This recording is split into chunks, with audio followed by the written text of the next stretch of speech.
begitu dapat SK untuk akses kelola perhutanan sosial, artinya ini masyarakat atau KUPS ini diberi kepercayaan oleh pemerintah untuk mengelola kawasan selama 35 tahun.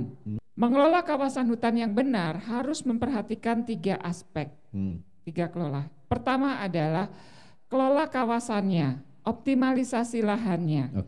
Jangan sampai mengelolanya asal akhirnya terjadi bencana.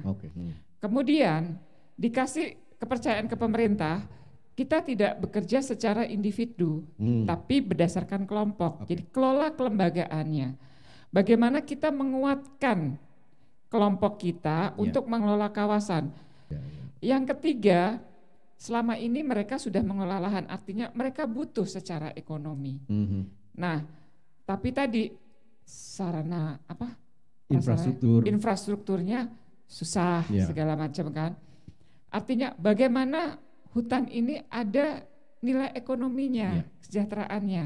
Karena kita paham masyarakat dengan segala macam kondisinya itu punya keterbatasan. Kita tidak mungkin biarkan masyarakat tadi tidak dibantu untuk bisa memanfaatkan tadi izin kelola yang sudah mereka dapatkan. Itulah fungsi negara hadir ada di situ. Bukan sebatas memberikan akses kelola saja. Bagaimana mereka bisa memanfaatkan akses kelola dengan baik, itulah sebenarnya justru yang harus kita dampingi sampai mereka selesai. Di dalam keluarga saja kita perlu berbagi peran. Ini kuncinya. Apalagi di dalam lingkup yang lebih luas.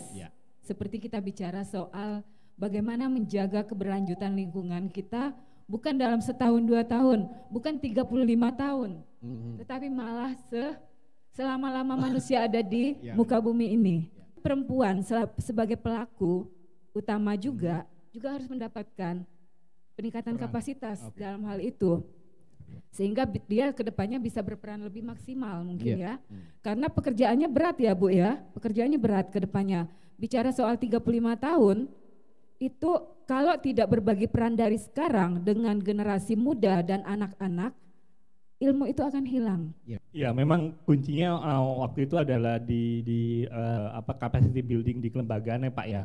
Dan training of trainer itu jadi hal yang kritikal karena selama ini kan perhutanan sosial identik dengan pendamping, fasilitator, tapi juga kemudian pendamping dan fasilitator pun tidak selamanya ada di lapangan. Jadi bagaimana kemudian kelompok pengelola perhutanan sosial ini juga bisa menjadi pendamping bagi mereka sendiri, Pak ya. Paling penting untuk ditingkatkan adalah koordinasi antar subsektor karena kita memanage hutan dengan satu sistem kelola yang menyerahkan hak kepada masyarakat. Nah, tentu masyarakat juga perlu panduan, perlu juga mendapat arahan dengan koordinasi yang baik dari pendamping, dari stakeholder, juga teknologi-teknologi yang bisa mendukung untuk keberlangsungan usaha tersebut. Bahwa untuk perhutanan sosial yang kita dorong adalah mengenai sustainable forest management dan livelihood. Kalau karbon itu bonus, nah gitu ya bonus. Jadi nggak akan mungkin ada jasa lingkungan karbon kalau hutannya nggak beres, masyarakatnya nggak sejahtera. Jadi menurut saya yang perlu dibenahi itu adalah mengenai SFM-nya, gitu ya, SFM-nya dan livelihood-nya. Once itu dapat, gitu ya, karbonnya bisa dihitung.